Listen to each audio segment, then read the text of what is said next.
Hello दोस्तों, एक बार फिर से आप सभी का हमारे YouTube चैनल पर स्वागत है। आज मैं इस लेक्चर में लेके आया हूँ अधिगम का अगला सिद्धांत। इससे पहले मैंने अधिगम की विशेषताएं, अधिगम और उसके कुछ सिद्धांत मैंने पढ़ा दिए हैं। अगर आप नहीं उसको देखें वीडियो तो आप डिस्क्रिप्शन बॉक्स में लिंक मिल जाएगी या फिर आप प्लेलिस्ट में जाकर वीडियो देख सकते हैं।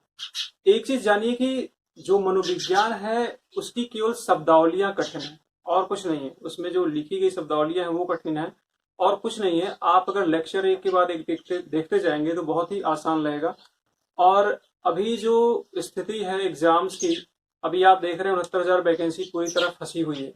और जब तक ये वैकेंसी क्लियर होती है तब तक आप अपने आप को प्रिपेयर कर लीजिए, क्योंकि 51,000 शिक्षक भर्ती प्रस्तावित है। तो आप जानते हैं लगभग एक महीने से ज्यादा समय नहीं मिलता है टेट और सुपर टेट के बीच में। तो इसलिए अगर आप तैयार पहले से रहेंगे तो अच्छा कर पाएंगे, अन्यथा परेशानी होगी दबाव में, क्योंकि सब्जेक्ट बहुत ज्यादा हैं। टेट में भी 5 हैं और सुपर टेट में लगभग 12 से 15 सब्जेक्ट हैं, तो उसको कवर करने में बहुत समस्या होगी।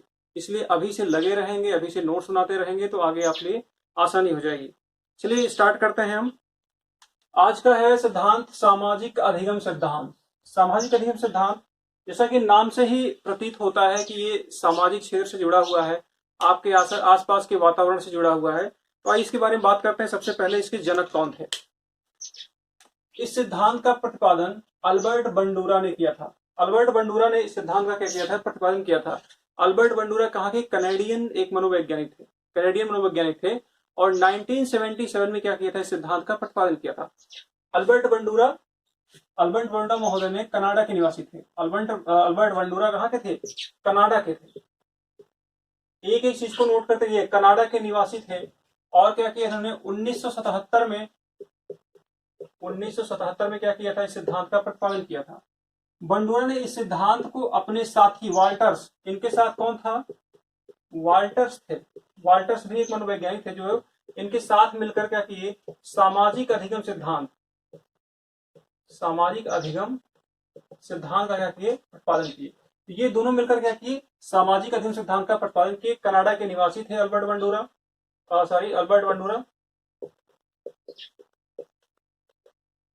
और ये वॉल्टर्स के साथ मिलकर क्या किए, सामाजिक अधिगम सिद्धांत का प्रतिपादन किए 1977 में। अब आगे दिया गया इनकी पुस्तक है। देखिए पुस्तक याद रखिए, बुक्स पूछ लेता है कभी कभी। इनकी बुक कौन सी है, दो बुक है। एक है social foundations of thought and action. ये बुक 1986 में प्रकाशित हुई। ये बुक 1986 में प्रकाशित हुई। इसी बुक में इन्होंने क्या किया, सामाजिक अधिगम सिद्धांत की विवेचना की है, काफी विस्तृत की हुई है। और उसके बाद इनकी दूसरी बुक है social learning and personality development.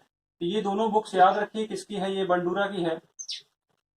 ये बंडूरा की बुक है, दोनों बुक्स किसकी है, बंडूरा की है। तो इसमें हमने क्या पढ़ा, प्रतिपादन किसने किया है, अल्बर्ट बंडूरा ने किया है। कहाँ के निवासी थे, कनाडा के निवासी थे। और किसके साथ उन्होंने प्रतिपादन किया है, वाल्टर के साथ मिलकर किया है। कब किया, 1977 में किया है। इनकी बुक कौन सी है, social foundation of thought and action. ये बुक कब आई थी, 1986 में। और फिर social learning and personality development इनकी दूसरी बुक है। तो इतनी चीज हमने समझ ली अल्बर्ट बंडूरा के बारे में, उनके बारे में थोड़ा बहुत जान लिया कि वो कहाँ के निवासी थे, कब प्रतिपादन किया था, कौन कौन सी किताबें उन्होंने निकाली थी। अब आ जाते हैं इस सिद्धांत के ऊपर। सिद्धांत से ऊपर से एक थोड़ा सा छोटी सी परिभाषा है, उसको हम देख लेते हैं क्या है। परिभाषा के बारे में थोड़ा समझ लेते हैं। परिभाषा दिया गया है, दूसरे के व्यवहारों को धारण करके, दूसरे के व्यवहारों को धारण करके वह दूसरे के व्यवहार को अपने जीवन में उतारने तथा सामाजिक रूप से स्वीकृत व्यवहारों को धारण करने की क्रिया सामाजिक अधिगम कहलाती है। देखिए हम मनुष्य क्या है, एक सामाजिक प्राणी है। आप एक व्यवहार में चीज देखिए कि जब कोई बालक आपके आस पड़ोस में रहता है तो आप उसमें एक व्यवहार पाएंगे। जिस माहौल में, जहां जिस ग्रुप के लड़कों के साथ रहता है वैसा ही उसके अंदर बदलाव होता रहता है और वही चीजें क्या करता है, धारण करता रहता है। और ये ऐसी स्थिति होती है जब उसी लगातार चलती है तो क्या होती है, अस्थायित्व आ जाती है। ये परिभाषा वही बता रहा है। ये परिभाषा का जो सार है यही है कि जो आपके आसपास का माहौल है, उसमें जो बच्चा वातावरण है, वहां पे जो पल बढ़ रहा है, उसका विकास वैसे ही होगा, उसका अधिगम भी वैसे ही होगा जैसा वहां का वातावरण है। आप सपोज करिए एक अच्छी सोसाइटी में रहते हैं, अच्छे लोग रहते हैं, पढ़े लिखे लोग रहते हैं, वहां के बच्चे भी बहुत अच्छे पढ़े लिखे हैं। तो जाहिर सी बात है बच्चा हमेशा क्या होगा, उसके अंदर पॉजिटिव चीजें आएंगी, अच्छी चीजें आएंगी और उसका विकास भी क्या होगा, एक अच्छे डायरेक्शन में होगा। लेकिन सपोज करिए अगर वही बच्चा जो अच्छी सोसाइटी का बच्चा है, उसको ऐसा माहौल दे दीजिए जहां पर लड़ाई झगड़े होते हो, भाषाई विकास ना हो, गाली गलौज होता हो, या फिर उसको खाने के लिए अच्छी चीजें ना मिलती हो, यानी कि कुपोषण का शिकार हो जाए, या फिर उधर गंदगी रहे, तो उसका विकास भी वैसे ही हो जाएगा, बिल्कुल जो है उसकी सोसाइटी जैसा, जिस सोसाइटी में आपने उसको रखा हुआ है। तो सामाजिक अधिगम सिद्धांत में ये बहुत महत्वपूर्ण है, यानी कि जो भी विकास होता है, जो भी लर्निंग होती है बच्चे में, समाज से ही आती है, सारी चीजें समाज से आती है, पूरा पूरा ये क्या है, सामाजिक वातावरण पे क्या है, डिपेंड है। अब जाते हैं प्रयोग पर। प्रयोग पर एक चीज समझ लेते हैं। देखिए प्रयोग क्या था, इन्होंने अल्बर्ट बंडूरा ने क्या किया था, एक बारबी डॉल का प्रयोग किया था। वो बड़ा सा डॉल था, वो जीवित था, जीवित जोकर कह लीजिए, जैसे आप हमको ही कुछ कपड़े ऐसे पहना दीजिए जोकर टाइप के और मेरे ऊपर ही प्रयोग कर लीजिए, ठीक है। तो उन्होंने क्या किया था, एक कमरा लिया, एक कमरा लिया और उसमें एक बारबी डॉल रखा हुआ था और फिल्म चलती है। कुछ एक बच्चा क्या करता है, इधर से एंट्री मारता है। देखिए मैं, मेरी ग्राफ बहुत अच्छी नहीं है तो थोड़ा समझ लीजिएगा। ये बालक आता है, अब इसमें आ जाता है, कमरे में एंट्री मारता है और ये बारबी डॉल है। कमरे में जब एंट्री मारता है ये बालक, और कुछ बच्चे क्या करते हैं, देखते रहते हैं। वो सारे बच्चे क्या करते हैं, इस सीन को देखते रहते हैं। अल्बर्ट बंडूरा का ये प्रयोग है, समझिएगा, बहुत ही व्यवहारिक है। अब ये बच्चे क्या करते हैं कि इसको देखते रहते हैं। अब ये आता है, इतना ये चलता है और क्या करता है, ये तुरंत अटैक कर देता है, आक्रामक हो जाता है। इसके ऊपर क्या करता है, इसकी पिटाई चालू कर देता है। यहां तक का सीन सारे बच्चों को दिखाया गया। इतनी सीन दिखाई गई कि सारे बच्चों को क्या किया गया, इतनी सीन दिखाई गई कि एक कमरे में क्या है कि जो है ये गुड्डा यानी कि बारबी डॉल जो है वो है, जो जोकर है वो है, और एक बालक अंदर आता है और क्या होता है, आक्रामक हो जाता है, पिटाई करने लगता है उसका। इतनी चीजें सभी बालकों को दिखाई गई। अब क्या किया गया, अब बंडोर ने क्या किया, 3 वर्ग बना दिए। पहला बना दिया, दूसरा बना दिया और फिर तीसरा बना दिया, ठीक है, तीसरा बना दिया।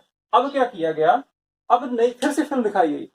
अब क्या दिखाया गया, पहले वाले में क्या दिखाया जाता है, जब बच्चे के जब गुड्डे के ऊपर बालक अटैक करता है, इसके ऊपर अटैक करता है, तो क्या दिया जाता है, उसे दंड दिया जाता है, ठीक है। क्या किया जाता है, पुनर्बल के रूप में उसे दंड दिया जाता है। और दूसरे में क्या जाता है, जब इसके ऊपर बालक क्या करता है, अटैक करता है, इसे पुरस्कार दिया जाता है।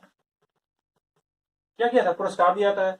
तीसरी सिचुएशन में क्या होता है, जब गुड्डे के ऊपर क्या करता है, बालक अटैक करता है, तो कुछ नहीं दिया जाता, ना तो पुरस्कार दिया जाता है और ना ही दंड दिया जाता है। ये 3 स्थितियां अब दिखाई गई। पहली स्थिति में क्या दिखाया गया, सभी बच्चों को पिटाई करते दिखाया गया। दूसरी कंडीशन क्या की है, तीनों को 3 वर्ग में बांट दिया गया बच्चों को। पहले वर्ग में दिखाया गया कि वो दंड देता है, मारता है जब, तो उसके लिए क्या पुरस्कार के रूप में दंड दिया जाता है, सॉरी दंड दिया जाता है। और दूसरे में क्या किया जाता है, जब लड़का आक्रामक होता है तो उसके लिए उसे पुरस्कृत किया जाता है।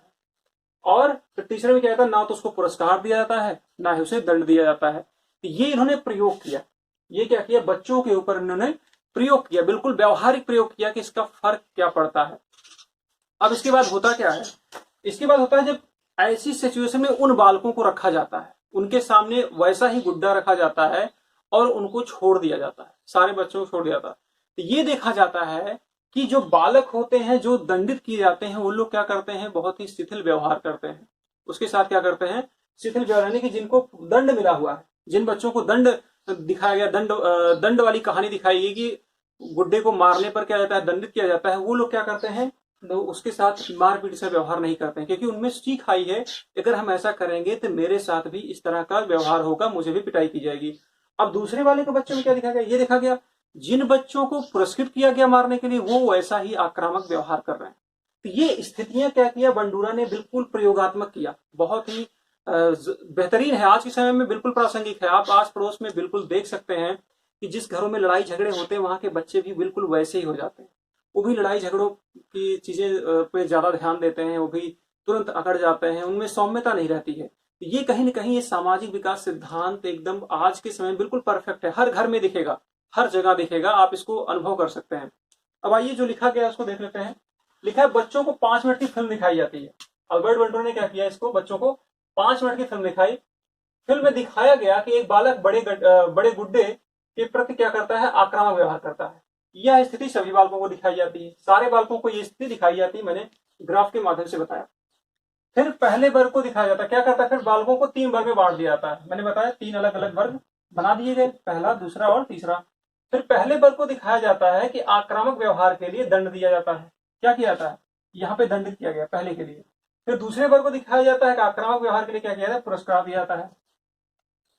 तीसरे के लिए क्या किया जाता है, ना तो दंड दिया जाता है ना पुरस्कार दिया जाता है। तो ये बोर्ड छोटा है, सारी चीजें लिखना संभव नहीं है, सुविधाएं कम है, फिर भी मैं कोशिश करता हूँ आपको बेहतर देने के लिए, तो थोड़ा सा आप लोग सपोर्ट चाहिए आप लोगों का। तो जो मैं बोल रहा हूँ उसको भी लिखते जाइए। इसके बाद ही कंडीशन क्या होती है, तो ऐसी ही सिचुएशन में बालकों को भी रखा जाता है। ये तीनों से दिखा के ऐसे ही तीनों कंडीशन क्या किया जाता है, एक वैसा ही जोकर छोड़ दिया जाता है और सारे बालकों को उसके पास भेज दिया जाता है, कमरे में बंद कर दिया जाता है।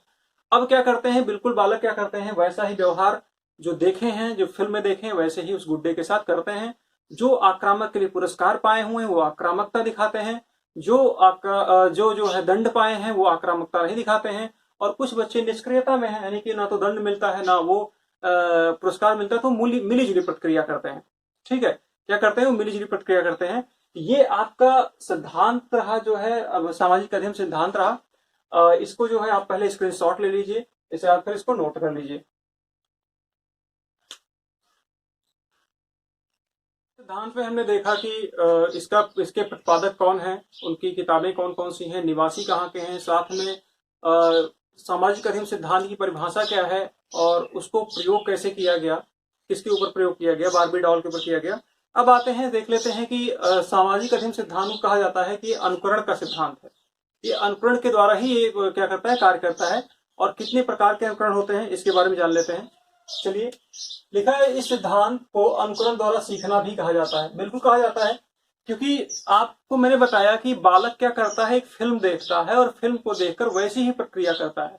तो जाहिर सी बात है, फिल्म में जो काम हो रहा है उसको सीख रहा है, कि उसको कॉपी कर रहा है, उसको उसकी नकल कर रहा है, उसका अनुकरण कर रहा है, वही जाके कहीं और पर दोहरा रहा है। तो इसका मतलब क्या है कि अनुकरण का भी सिद्धांत इसे कह सकते हैं।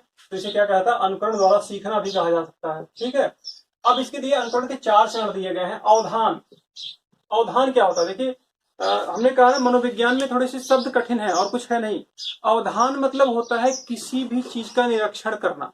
कहने का मतलब आपको जिस चीज दिखाई जा रही है, सपोज करिए मैं आपको मूवी दिखा रहा हूँ, तो मूवी में जो भी घटनाएं हो रही हैं, जो भी फिल्म में घटनाएं घटित हो रही हैं, उसका निरीक्षण करना कि क्या हो रहा है, कैसे हो रहा है, क्यों हो रहा है, उसी को क्या कहते हैं, अवधान, यानी कि निरीक्षण करना कहते हैं।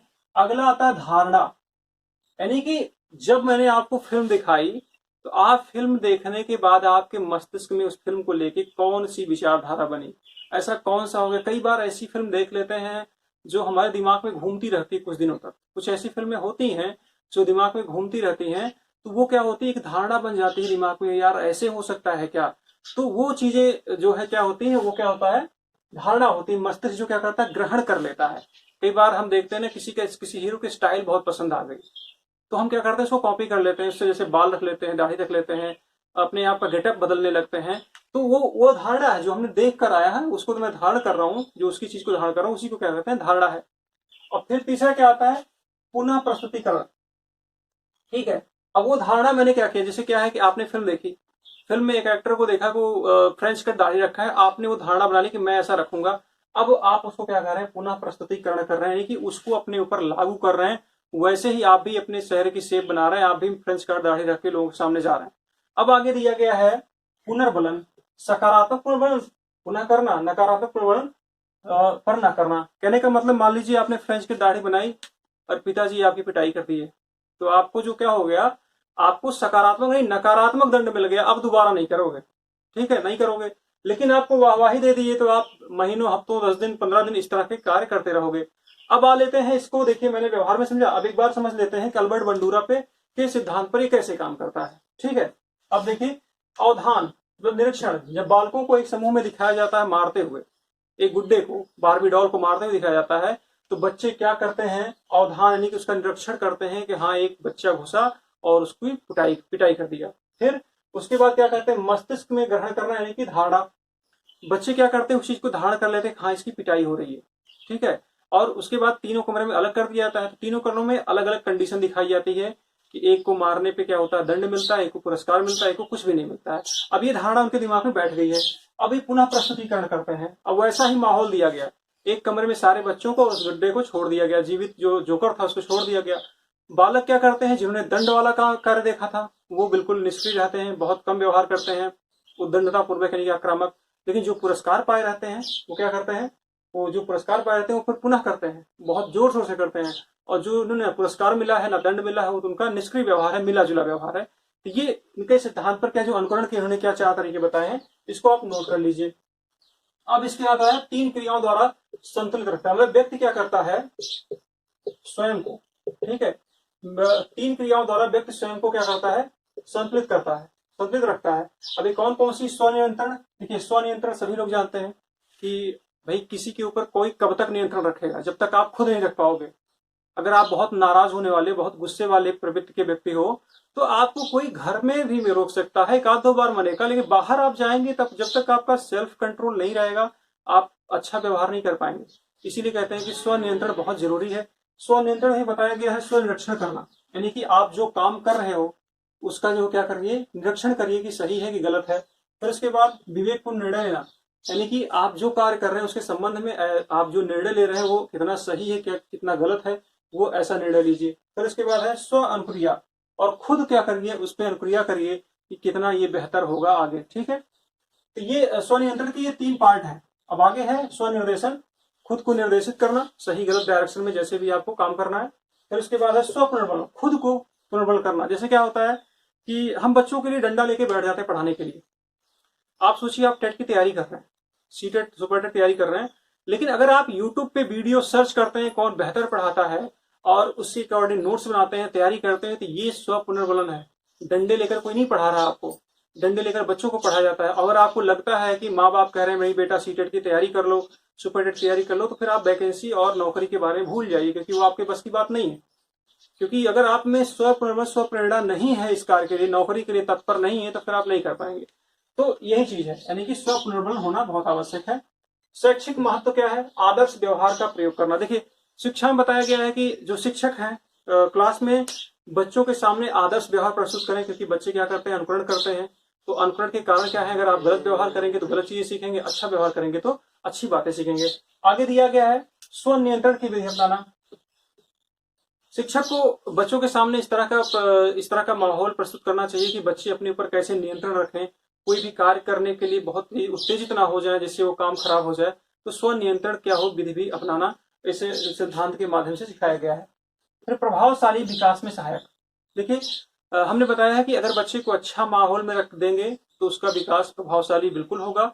गलत माहौल दे देंगे तो क्या हो जाएगा, उसका विकास बहुत ही निम्न तरीके से होगा, बहुत ही खराब तरीके से होगा।